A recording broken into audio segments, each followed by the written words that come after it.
एका छोट्याशा गावात सुदामा नावाचा गरीब ब्राह्मण आपल्या पत्नी आणि मुलांसोबत राहत होता. घरात गरिबी होती, खायला पुरेसे अन्न नव्हते, पण सुदाम्याच्या मनात नेहमी देवभक्ती आणि समाधान होते. एक दिवस सुदाम्याची पत्नी प्रेमाने म्हणाली, तुमचे बालमित्र श्रीकृष्ण द्वारकेचे राजा आहेत.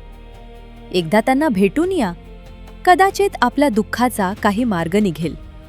तुम्ही नक्की जा भेटायला. सुदामा लाजत म्हणाला, मी रिकाम्या हाताने माझ्या मित्राला कसा भेटू?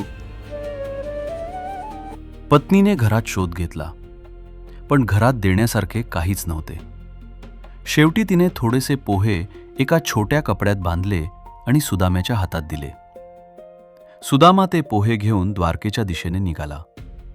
तो अनवाणी चालत होता, पण त्याच्या मनात कृष्णाच्या भेटीचा आनंद होता.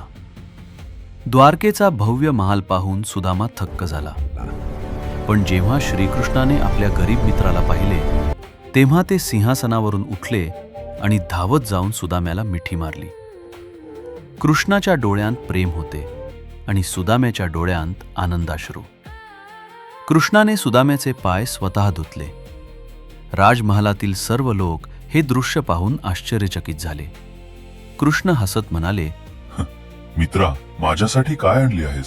सुदामा लाजला, पण कृष्णाने त्याच्या हातातील पोह्यांची पुरचुंडी प्रेमाने घेतली आणि आनंदाने पोहे खाल्ले.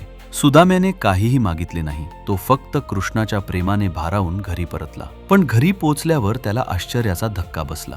त्याची जुनी झोपडी सुंदर महालात बदलली होती. त्याची पत्नी आणि मुले सुंदर कपड्यांमध्ये दागदागिन्यांनी सजलेली आनंदाने त्याच्याकडे धावत आली.